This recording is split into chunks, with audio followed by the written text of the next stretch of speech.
ವರ್ಗಾವಣೆ ದಂಧೆಗಳು ಯಥೇಚ್ಛವಾಗಿ ನಡೀತು ಮತ್ತು ಅಧಿಕಾರಿಗಳನ್ನು ಅವರಿಗೆ ಬೇಕಾದಂಥ ರೀತಿಯಲ್ಲಿ ದುರ್ಬಳಕೆ ಮಾಡ್ಕೊಳ್ತಕ್ಕಂಥ ಹಿನ್ನೆಲೆಯಲ್ಲಿ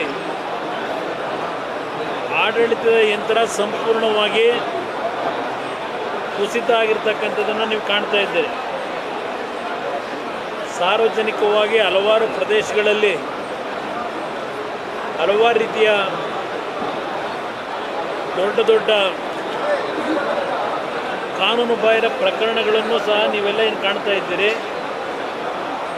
ಇತ್ತೀಚೆಗೆ ಚನ್ನಗಿರಿನಲ್ಲಿ ನಡೆದಂಥ ಒಂದು ಲಾಕಪ್ ಡೆತ್ತು, ಆ ಲಾಕಪ್ ಡೆತ್ನಲ್ಲೂ ಸಹ ಹಲವಾರು ರೀತಿಯ ಗೊಂದಲದ ಹೇಳಿಕೆಗಳನ್ನು ಗಮನಿಸಿದ್ದೇವೆ. ಆ ಲಾಕಪ್ ಡೆತ್ತನ್ನು ಸಹ ಇವತ್ತು ಸತ್ಯಾಂಶ ಹೊರಗೆ ಬರದೇ ಇರತಕ್ಕಂಥ ರೀತಿಯಲ್ಲಿ ಮುಚ್ಚಾಕ್ಲಿಕ್ಕೆ ಹೊರಟಿದ್ದಾರೆ.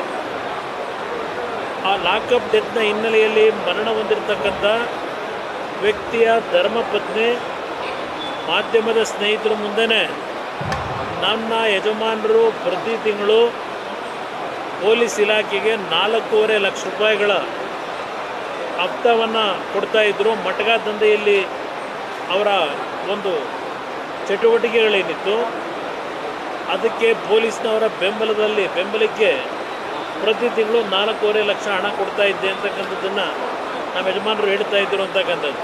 ಈ ತಿಂಗಳು ಹಣ ಕೊಡಲಿಲ್ಲ ಅಂತೇಳಿ ಇವತ್ತು ಈ ರೀತಿಯ ಒಂದು ಪ್ರಕರಣ ಆಗಿದೆ ಅಂತಕ್ಕಂಥದ್ದನ್ನು ಆ ವ್ಯಕ್ತಿಯ ಧರ್ಮಪತ್ನಿ ಹೇಳಿರ್ತಕ್ಕಂಥದ್ದನ್ನು ಗಮನಿಸಿದ್ದೀರಿ.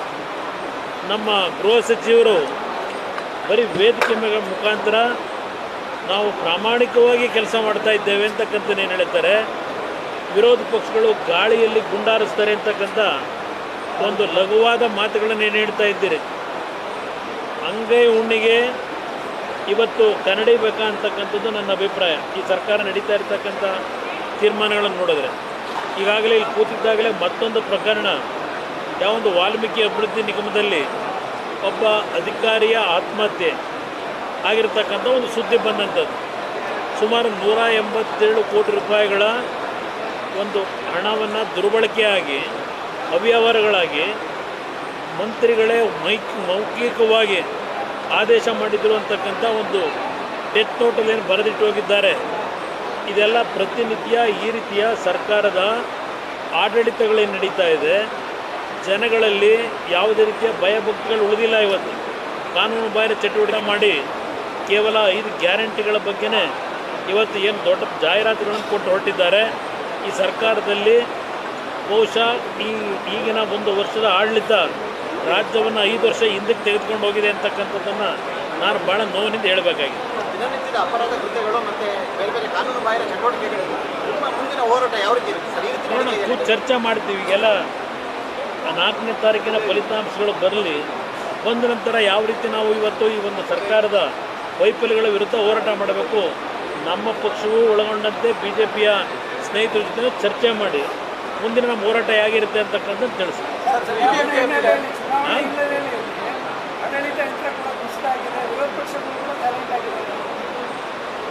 ಇಲ್ಲಿ ವಿರೋಧ ಪಕ್ಷಗಳು ಸೈಲೆಂಟ್ ಆಗಿದೆ ಅನ್ನೋದಕ್ಕಿಂತ ಹೆಚ್ಚಾಗಿ ಇಲ್ಲಿ ಸರ್ಕಾರದ ಆಡಳಿತವೇ ಸಂಪೂರ್ಣ ಕುಸಿತ ಆಗಿದೆ.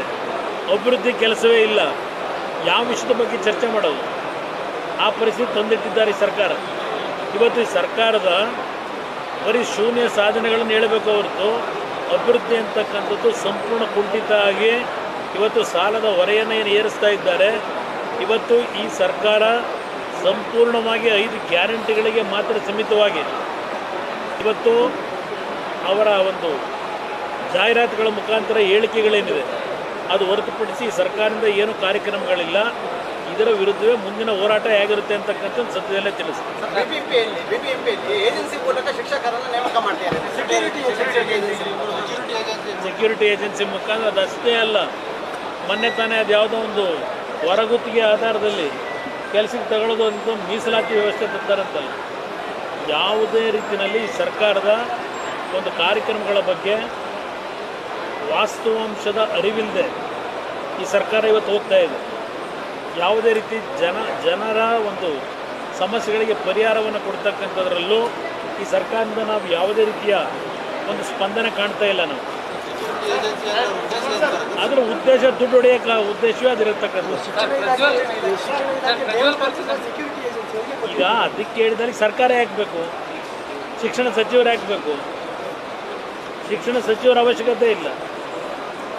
ಅದರಿಂದ ಇಲ್ಲಿ ಸರ್ಕಾರದ ಪ್ರತಿಯೊಂದು ನಡವಳಿಕೆ ನೋಡಿದಾಗ ಇವರಿಗೆ ನಮ್ಮ ಶಿಕ್ಷಣ ಇಲಾಖೆಯಲ್ಲಿ ಸರಿಯಾದ ರೀತಿಯ ಮಕ್ಕಳಿಗೆ ಶಿಕ್ಷಣ ಕೊಡಬೇಕು ಅನ್ನೋದಕ್ಕಿಂತ ಹೆಚ್ಚಾಗಿ ಅದರಲ್ಲೂ ಎಷ್ಟು ದುಡ್ಡನ್ನು ದೋಚಬಹುದು ಅಂತಕ್ಕಂಥದ್ರ ಕಡೆ ಗಮನ ಇದೆ. ಆಯಿತು, ನೋಡೋಣ. ಈಗಾಗಲೇ ಒಂದು ತಿಂಗಳಿಂದ ದಿನ ಸೀರಿಯಸ್ಸಾಗಿ ಸ್ಟೋರಿ ಮಾಡಿದ್ದೀರಿ. ನೋಡೋಣ. ಈಗ ದೇವೇಗೌಡರು ಅವರಿಗೆ ಎಚ್ಚರಿಕೆ ಕೊಟ್ಟಿದ್ದಾರೆ, ನಾನು ಮನವಿ ಮಾಡಿದ್ದೇನೆ. ನೋಡೋಣ ಏನಾಗುತ್ತೆ. ಹಾಂ, ನಿಮ್ಮ ಕುಟುಂಬ ಬಗ್ಗೆ ಟೀಕೆ ಮಾಡ್ತಾ ಇದ್ರು, ಎಲ್ಲ ಅವರೇ ನಿಲ್ತಾ ಇದ್ದಾರೆ ಎಲೆಕ್ಷನ್ಗೆ ಅಂತೇಳಿ. ಇವಾಗ ಅವ್ರ ಮಗನಿಗೆ MLC ಸ್ಥಾನ ಕೊಡ್ಬೇಕಂತೇಳಿ ಹೈಕಮಾಂಡ್ ಮೇಲೆ ಡಿಮಾಂಡ್. ಏನೋ ಅವರ ಸೀಟ್ ತ್ಯಾಗ ಮಾಡಿದ್ರಲ್ಲ ವರ್ಣದಲ್ಲಿ, ಅವ್ರ ಮಗ ಅವರು, ಅದಕ್ಕೋಸ್ಕರ ಕೊಡ್ತಾ ಇರ್ಬೋದು. ಮತ್ತು ಇನ್ನೊಂದು ಅದೇ ಸತ್ತ ಮಗನ ಪ್ರಚಾರ ನೀವು ಪದೇ ಪದೇ ವಿಚಾರ ಪ್ರಸ್ತಾಪ ಮಾಡ್ತಾ ಇದ್ದೀನಿ. ನಾನು ಪದೇ ಪದೇ ಚರ್ಚೆ ಮಾಡಲಿಲ್ಲ. ನಾನು ಹೇಳಿದ್ದು ಸಿದ್ದರಾಮಯ್ಯನವ್ರಿಗೆ ಅರ್ಥ ಆಗಿದ್ರೆ ಇನ್ನೊಂದು ಸಲ ಹೇಳಬೇಕು ಅಂದರೂ ಹೇಳ್ತೀನಿ. ಇವತ್ತು ಪ್ರಜ್ವಲ್ದಿಲ್ಲೆಲ್ಲ ಕೇಳಿದ್ರಲ್ಲ, ಅವನಿಗೆ ಒಂದು ಎಚ್ಚರಿಕೆ ಕೊಟ್ಟು ಎಲ್ಲಿದ್ದರೂ ಬಂದು SIT ತನಿಖೆಗೆ ಸಹಕಾರ ಕೊಡು ಅಂತೇಳಿ ಎಚ್ಚರಿಕೆ ಕೊಟ್ಟಿದ್ದನ್ನು ಇವರು ರಾಜ್ಯದ ಮುಖ್ಯಮಂತ್ರಿ ದೇವೇಗೌಡರೇ ಕಳಿಸಿದ್ದಾರೆ ಅಂತಕ್ಕಂಥದ್ದನ್ನು ಅವತ್ತೇನು ಹೇಳಿಕೆ ಕೊಟ್ಟರು ದೇವೇಗೌಡರ ಬಗ್ಗೆ, ಅದಕ್ಕೆ ಹೇಳಿದೆ. ಹಾಗಿದ್ರೆ ನಿಮ್ಮ ಮಗನ ಕಳಿಸಿದ್ರಲ್ಲ ಅವತ್ತು, ಅಲ್ಲೆಲ್ಲ ಹೋಗಿ ಏನೇನು ನಡೀತಲ್ಲ ತನಿಖೆ ನಡೆಸಿದ್ರ, ಯಾತಕ್ಕೆ ನಿಮ್ಮ ಮಗ ಸತ್ತ ಅಂತ ಹೇಳಿ ನಾವು ಅದನ್ನು ತನಿಖೆ ಮಾಡಬೇಕು ಅಂತ ಕೇಳಿದ್ವಾ? ಇದನ್ನು ರಾಜಕೀಯ ಬಳಕೆ ಮಾಡ್ಕೊಳ್ಳೋದು ಬೇಡ ಅನ್ನೋದಕ್ಕೆ ಹೇಳಿದ್ದೇನೆ. ರೇಪ್ ಮಾಡಿ ಹೋಗಿಲ್ಲ ಅಂತ ಆರೀಫ್ ಯಾರು ಅಲ್ಲಿ ಅವ್ರು ಕರ್ಕೊಂಡು ಹೋಗಿದ್ರಲ್ಲ, ಯಾರು ಹೋಗಿದ್ರು? ಏನು ಎಲ್ಲ ಸಾಧುಗಳು ಹೋಗಿದ್ರು ಜೊತೆಗೆ? ಅವ್ರು ಹೋಗಿದ್ದು ಎಲ್ಲಿಗೆ ಹೋಗಿದ್ರು?